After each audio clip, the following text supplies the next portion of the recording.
Dzień dobry. Dzisiaj mam dla Was taki luźny odcinek, bo w sumie nic wielkiego się nie dzieje. Czekamy na dostawę zawieszenia ze Stanów Zjednoczonych. Przy samochodzie z takich rzeczy, które powiedzmy miałem do zrobienia, to ja już swoje zrobiłem. U Michała, jak u Michała, coś się dzieje.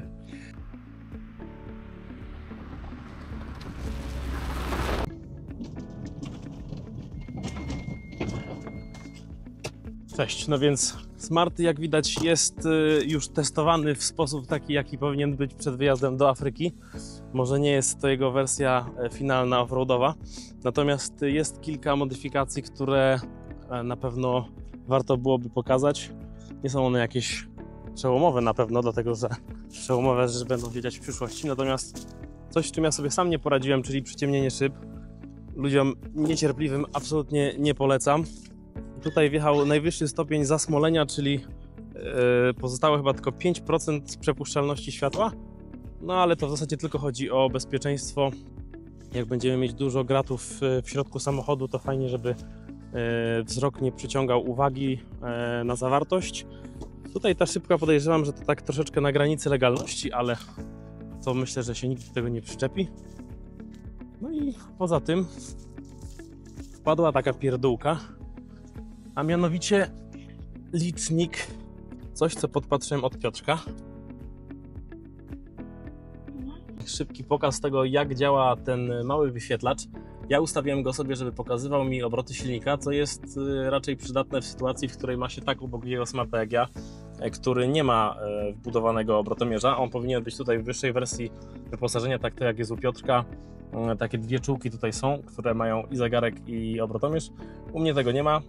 Poza tym też chciałem poeksperymentować z iPadem jako nawigacją. Oczywiście zrobiłem to po najniższej linii oporu, czyli najtańszy uchwyt z AliExpress za 25 zł, który, jak można się spodziewać, jest bardzo stabilny i w ogóle nie przeszkadza to w użytkowaniu, także serdecznie polecam. Natomiast problemem, który w moim przypadku okazał się wykluczający dla tego pomysłu, jest to, że moja wersja iPada, tak zwana Wi-Fi bez cellular, nie ma modułu GPS, co sprawia, że ten iPad bez połączenia z jakimś hotspotem nie pokazuje do dokładnej lokalizacji, co zresztą widać przez tą otoczkę na mapie.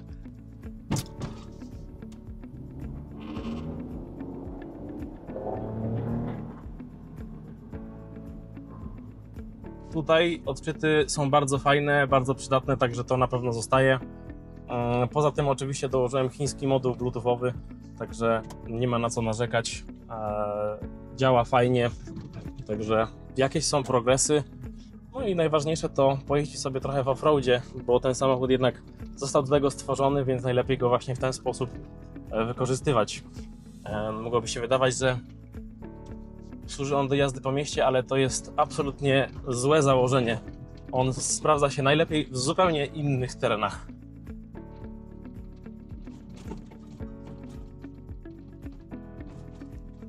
No i tak jak mówiłem, tablet dalej wisi w swojej pozycji, także na wyjazd idealna sprawa.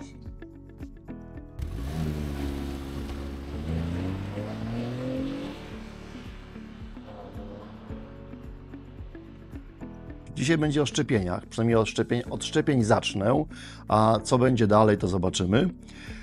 W przypadku szczepień, opuszczając nasz wspaniały kraj, narażamy się na wiele różnych niebezpieczeństw, w tym całą masę różnych chorób. I to ryzyko można zminimalizować lub całkowicie wyeliminować przy pomocy właśnie szczepień. Tak więc jeżeli jesteś antyszczepem, sorry, przykro mi, na Budapeszt Bamako się po prostu nie nadajesz. Możesz pojechać na własne ryzyko. A tak poważnie mówiąc, to najprawdopodobniej dojedziesz do granicy mauretańskiej i tam się Twoja wycieczka skończy, bowiem Mauretańczycy wymagają żółtej książeczki szczepień przeciwko tak zwanej żółtej febrze. Nie wiem, czy to od febry książeczka ma swój kolor, tym niemniej ona faktycznie jest żółta, ale do niej wbija się znacznie więcej szczepień niż tylko żółtą febrę. Procedurę szczepień rozpoczynamy od wizyty w przychodni medycyny podróżniczej, czasem zwana przychodnią medycyny tropikalnej, jak zwał, tak zwał jeden diabeł. Wpiszcie sobie to w Google'a i znajdźcie sobie sensowną przychodnię w pobliżu siebie. Od razu powiem, że jak mieszkacie w Łodzi, to będziecie pewnie musieli pojechać do Warszawy. Ja próbowałem skorzystać w Łodzi z usług chyba 3 przychodni i raczej nie były zainteresowane tym, co ja chciałem uzyskać, więc machnąłem ręką i pojechałem tam, gdzie zawsze, do Warszawy.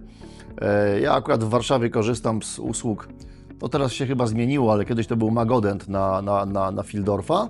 Zapisujemy się na wizytę, jedziemy, mówimy, do jakich krajów się wybieramy, mówimy, co jest nam potrzebne, a jak nie wiemy, co jest nam potrzebne, to nic nie szkodzi, bo lekarz powinien to z odpowiednich tabel wyczytać. Z tego, co ja pamiętam, to żółta febra oczywiście obowiązkowo poza dyskusją. Całe szczęście to szczepienie jest jednorazowe. Kiedyś było powtarzane chyba co 10 lat, ale Światowa Organizacja Zdrowia uznała, że wystarczy jedna dawka szczepionki na całe życie i chyba od 2015 roku nie wykonuje się już dodatkowych szczepień. Oprócz tego WZW A i B. Jeżeli kiedyś byliście szczepieni na WZW lub też byliście w szpitalu, to gorąco polecam najpierw zrobić sobie określenie poziomu przeciwciał WZW, a dopiero potem lekarz podejmie decyzję, czy coś doszczepić, czy nie. Bo w ten sposób możecie po prostu tanim badaniem zaoszczędzić kasę na szczepionkę. Bardzo możliwe bowiem, że macie trochę wyższą odporność niż się Wam wydaje.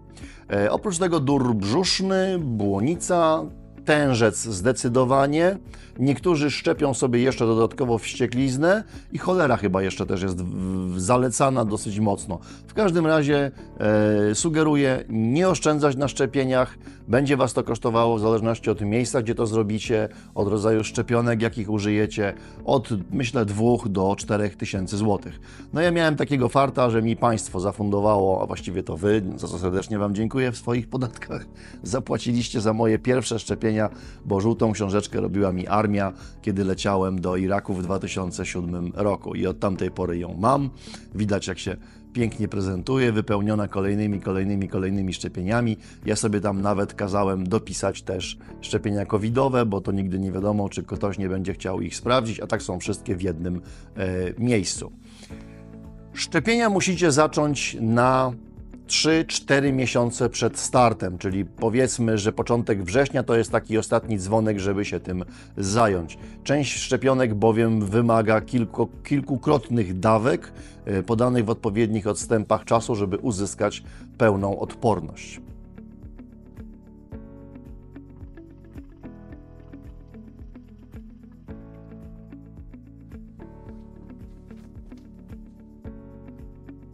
Oprócz szczepień jest jeszcze profilaktyka przeciwmalaryczna. Tutaj jest taki słynny lek o nazwie Malaron, pisze się Malarone. I tenże Malaron jest jednocześnie lekiem, jak i środkiem zapobiegawczym. W 2 rajdach, w których jechałem, czyli w 16 i w 24 roku, poprosiłem lekarza medycyny podróżniczej o receptę na ten specyfik w takiej dawce, żebym mógł rozpocząć branie 1 tabletki dziennie w dniu wjazdu do Mauretanii, potem wszystkie dni, kiedy jestem na rajdzie, jadąc tam w dół, powrót przeliczony w dniach i jeszcze chyba 5 dni po wjechaniu do Maroka trzeba było te tabletki brać, żeby mieć pełną odporność na wypadek, gdybyśmy jednak tę malarię gdzieś złapali. W roku 26 nie biorę ze sobą aż takiego zapasu Malaronu, ze względu na to, że ponieważ on również jest lekiem w przypadku złapania malarii, zdecydowałem się, że nie będę stosował profilaktyki, zaryzykuję, bowiem to jest okres bardzo mało malaryczny w tych rejonach, tam się malarycznie zrobi trochę później. Zaryzykuję złapaniem malarii, a jeżeli ją złapę, to ta dawka leku, którą będę miał ze sobą, wystarczy mi do wyleczenia. Przy czym to jest moja decyzja, mój organizm i moje ryzyko. Jeżeli nie chcecie tak ryzykować, no to tak jak powiedziałem, zapas pigułek musicie mieć odpowiedni. Oprócz Malaronu są jego również tańsze generyki, ponieważ ten lek skończyła mu się ochrona patentowa i można go bez żadnego problemu kupić w wersji tańszej. Teraz nie pamiętam, ale chyba około 5 zł kosztowała 1 tabletka Malaronu, nie, generyka Malaronu. Nie pamiętam nazwy tego generyka, ale tutaj gdzieś pewnie się za chwilę pojawi. W przypadku innych leków, które bierzecie regularnie i które ze sobą musicie zabrać w tę podróż, jeżeli są to leki z grupy, powiedziałbym, takiego trochę wyższego ryzyka, czyli jakieś leki związane z, nie wiem, leczeniem depresji i tak dalej, oddziałujące generalnie tutaj, to pamiętajcie, że one mogą być na liście leków zastrzeżonych, leków, które mają działanie nawet narkotyczne i przejechanie przez granicę, jeżeli coś takiego u Was znajdą, może być dużym problemem. Dlatego, jeżeli takie leki zabieracie ze sobą w tę podróż, to koniecznie od lekarza prowadzącego musicie mieć taką ładną karteczkę. Dobrze by było, jakbyście ją sobie przetłumaczyli na angielski. Tutaj ChatGPT jest niezastąpiony i podsunęli lekarzowi do podpisu i niech tam przywali swoją pieczątkę, żebyście mogli to okazać na granicy. Warto też w telefonach mieć dostęp do internetowego konta pacjenta, no bo zawsze możecie wytłumaczyć na granicy, że w Polsce obowiązuje elektroniczny system recept i tam tę receptę po prostu pokazać. Mieliśmy taki przypadek na granicy gambijskiej, że no, kolega miał ze sobą parę tabletek Lanium, na które nie miał żadnej recepty i skończyło się 3 godzinami niezłych atrakcji, plus potem no, łapówą, którą po prostu trzeba było dać za to, żeby nas wypuścili. Zresztą od samego początku doskonale wiedziałem, o co chodzi. Przez pierwszą godzinę panowie byli bardzo niemili, przez drugą godzinę panowie byli półprzyjaźni i ostatnią godzinę byli już bardzo przyjaźni, chcąc pomóc nam rozwiązać problem, który sami wygenerowali. Tak to wygląda w Afryce i nie jest to nic dziwnego, trzeba po prostu o tym wiedzieć.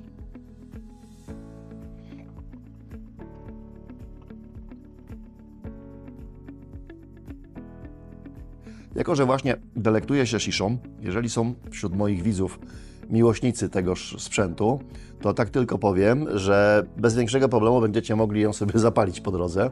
Oczywiście o ile nie wylądujecie w jakimś obozowisku rajdowym, bo tam trzeba będzie mieć własną sziszę. Ale w samym Maroko nie ma większego problemu ze znalezieniem shisha baru i niżej też ta shisha jest bez większego problemu dostępna. Paliłem na plaży oceanicznej dzień przed metą przed Freetown. Bardzo fajne wrażenie, bardzo fajne uczucie, więc dla miłośników tego sprzętu też się coś po drodze znajdzie bez najmniejszego problemu.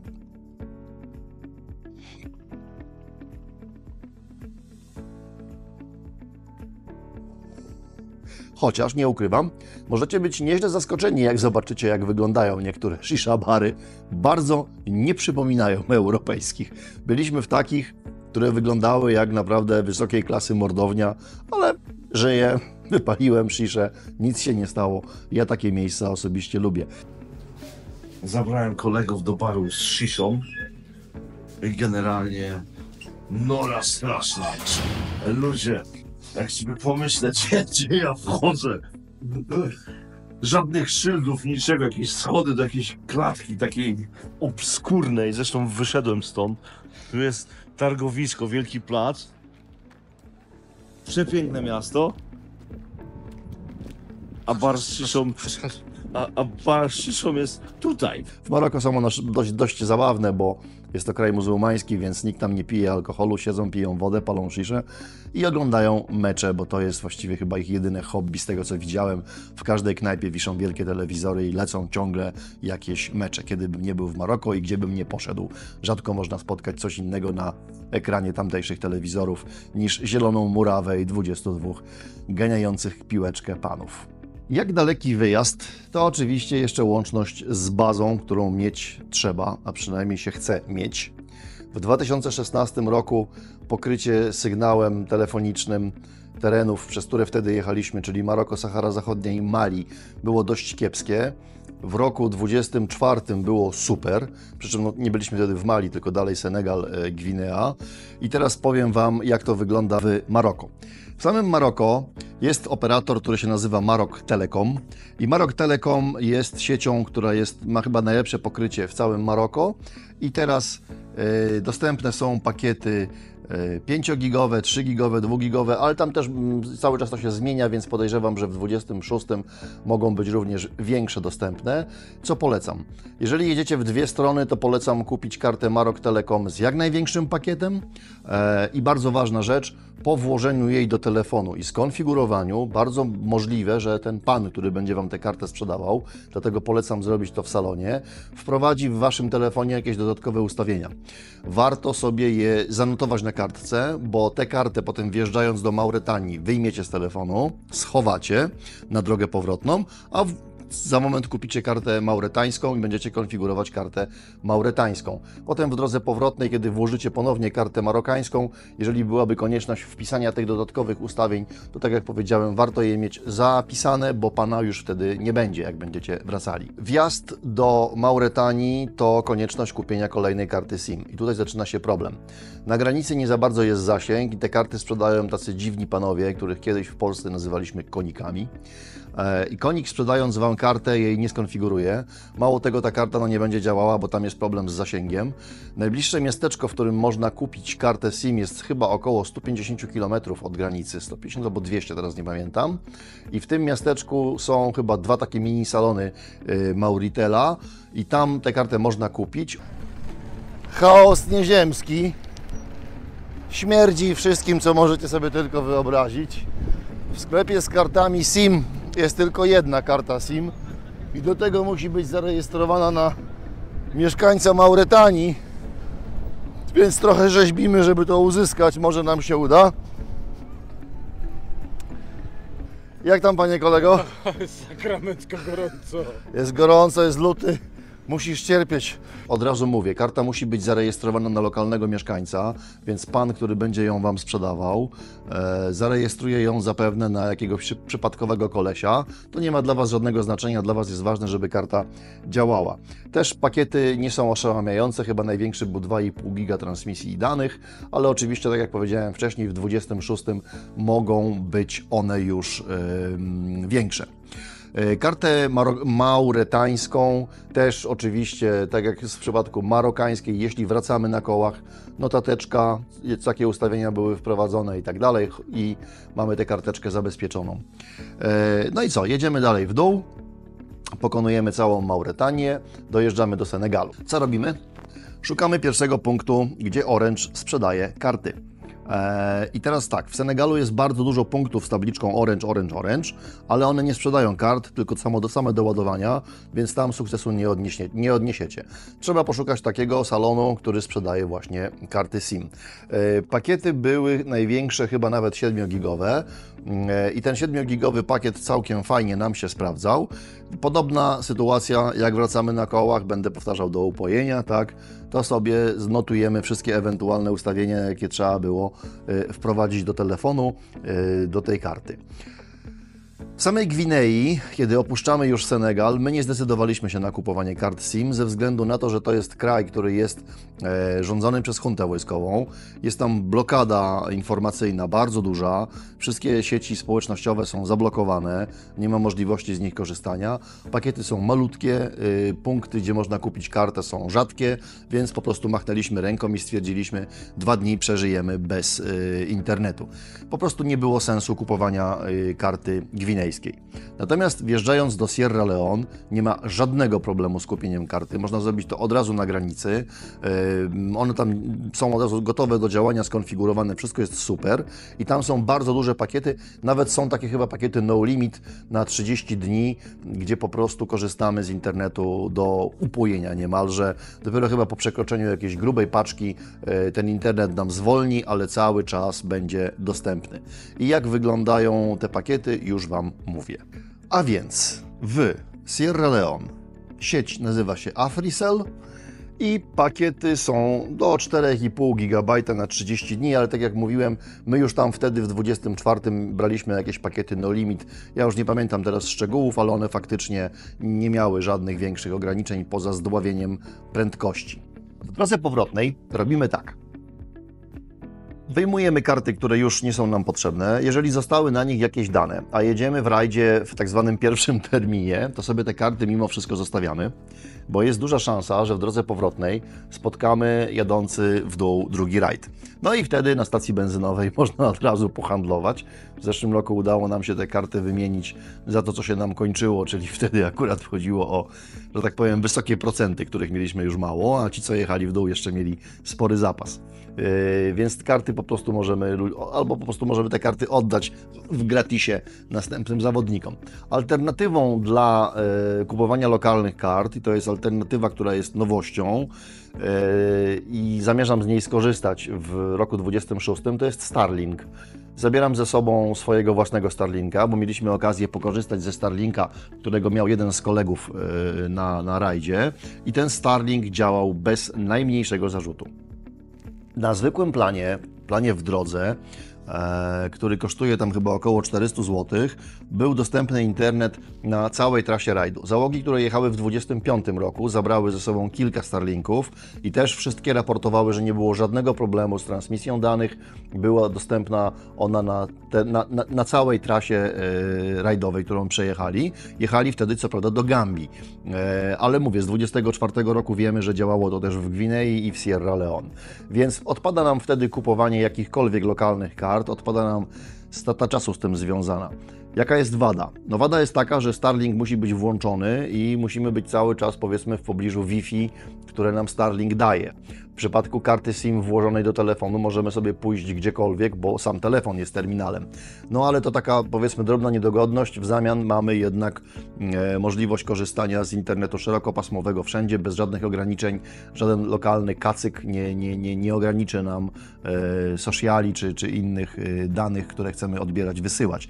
To jest niewątpliwa zaleta i przewaga Starlinka w stosunku do lokalnych kart SIM. No i też ilość danych mamy, praktycznie rzecz biorąc, w Starlinku nielimitowaną, jeżeli tylko wykupimy sobie odpowiedni pakiet, i to jest rozwiązanie, które ja też zdecydowanie polecam dla wszystkich chętnych startujących w rajdzie Budapeszt-Bamako. Oczywiście można pojechać na tak zwanego SEMPA. Tych Starlinków będzie na tyle dużo, że zawsze ktoś udostępni łącze i będzie można mieć jakąś tam łączność. Jeżeli ktoś nie potrzebuje mieć stałej, nie planuje robienia streamów czy innych tego typu rzeczy, jak to ja mam w planach, to wtedy możecie właśnie, tak powiem, na SEMPA korzystać z czyjegoś Starlinka na wieczornych biwakach i to też nie jest żaden problem. Ludzie się z tym bardzo, bardzo chętnie dzielą. Zero stresu. I chciałbym poruszyć jeszcze jeden temat dzisiaj, taki właśnie mniejszy, który się mieści w takim odcinku, gdzie można tych tematów parę popchnąć. To jest temat pieniędzy. To jest 500 euro. Jadąc do Afryki, zabieracie ze sobą zarówno karty płatnicze, bo bez problemu w kilku krajach da się wypłacić pieniądze. Będzie to Maroko, Mauretania, Senegal. W Gwinei nie próbowałem wypłacać pieniędzy z bankomatu i tam się to raczej nie uda. No i też kwestia samego Sierra Leone, gdzie też bez problemu z bankomatu można skorzystać. My jeszcze potem jedziemy do Gambii. W Gambii też te bankomaty nie były problemem, tylko Gwinea była problematyczna. No ale bankomat trzeba znaleźć, a w tych krajach one nie są tak gęsto jak w Europie, więc zabieramy ze sobą gotówkę. Moja sugestia. Wjeżdżając do Maroko, sugeruję wymienić dla 3 osób, bo jechaliśmy przecież we trójkę BX-em, wymienialiśmy około 500 euro wjeżdżając do Maroka na lokalną walutę marokańską, no bo z tej waluty potem, tą walutą opłacimy potem noclegi, różne inne rzeczy w czasie naszego pobytu w Maroko. Pieniądze, które nam zostają wyjeżdżając z Maroko do Mauretanii, sugeruję ich nie wymieniać, jeśli wracamy na kołach, tylko dobrze schować. Kolejną jakąś tam pulę rzędu 200, może 400 euro wymieniamy wjeżdżając do Mauretanii. Bardzo ważna uwaga jest taka, żeby wymiany dokonać już na granicy marokańsko-mauretańskiej, bo tak jak mówiłem, najbliższa miejscowość to jest 150 km dalej, będziecie bez lokalnej kasy i to są jednak inne zwyczaje niż w Europie. Kantory nie są tam szczególnie modne, dlatego właśnie wymiana na granicy. Jak to zrobić? Internet jest Waszą największą bronią. Sprawdzacie, jaki jest aktualny kurs lokalnej waluty mauretańskiej w stosunku do dolara czy euro, co tam będziecie wymieniać. No i albo na samej granicy, albo dosłownie 3 km od granicy na przejeździe kolejowym. Jest jedyny nie sposób się pomylić. Tam też będą stały tak zwane koniki i bez problemu dokonacie wymiany waluty. Bez pośpiechu, pokazać Panu na wyświetlaczu, jaki jest kurs, ile byście chcieli dostać, zgodzić się na minimalnie mniej, no bo wiadomo, on też musi zarobić, ale nie dać się zrobić, że tak powiem, w bambus. Wjeżdżając do Senegalu, znowu to samo. Walutę mauretańską chowamy głęboko, jeśli wracamy na kołach i kupujemy walutę senegalską, franka chyba CFA, jeśli dobrze pamiętam, a w Mauretanii jest lokalna waluta o nazwie Ouguiya. W każdym razie wymieniamy sobie walutę znowu, jakieś 300-400 euro dla 3 osób wymieniamy w Senegalu. Jedziemy przez Senegal, dojeżdżamy do Gwinei, znowu analogicznie chowamy senegalską, kupujemy trochę gwinejskiej, dojazd do Sierra Leone, ta sama sytuacja, przy czym na granicy w Sierra Leone zazwyczaj jest bank. Znaczy, kiedy jest rajd, to wystawiony jest taki specjalny namiot bankowy. I w tym namiocie bankowym możecie dokonać wymiany waluty i to jest naprawdę gruba operacja. Oni sobie zrobili, znaczy tak, to są dane z 24 roku, więc nie wiem, co będzie w 26, ale w 24 sprawa była zabawna, bo byli w miarę świeżo po denominacji i bo mieli tam dość dużą inflację i tych zer im na banknotach przebywało, trudno było liczyć, więc zrobili sobie denominację. Ale nie pomyśleli o tym, żeby wydrukować większe banknoty niż 20 lokalnych leonów, więc to był największy nominał 20 lokalnych leonów, a litr paliwa kosztował 25 leonów. Sami się domyślacie, że tankowanie trwało krócej niż odliczenie tej wielkiej puli kasy, danie tego panu. Pan to jeszcze raz przeliczał. No, to czas zużyty na policzenie kasy, tak jak powiedziałem, był dłuższy niż tankowanie. Jeszcze przy okazji próbowali nas przewalić na ilości paliwa, jaka się mieści w zbiorniku. No to pierwsze zetknięcie z Sierra Leone. W roadbooku napisali, że są mili, fajni, nie próbują wydymać białych. No białych może nie, dymają wszystkich. Najlepsza, najlepiej wyglądająca stacja benzynowa w okolicy. Nie jakaś popierdółka, pozostałe wyglądają tak, że nasrać i węża wpuścić. I na tejże stacji do naszego samochodu, w którym dopiero co błysnęła rezerwa, weszło 71 litrów ropy i kazaliśmy panu przestać lać dalej, bo nasz zbiornik suchy ma pojemność 66 i ani grama więcej i my to doskonale wiemy. Także taka atrakcja na początek pobytu w Sierra Leone. Taki hint dla podróżników, jak tankujecie na stacji i chcecie mieć pewność, że was w jajo nie zrobią, a macie pustą 5-litrową bańkę na paliwo, taką, że macie pewność, że to jest 5 litrów, to wlejcie najpierw 5 litrów do bańki i zobaczcie, co jest na wyświetlaczu dystrybutora.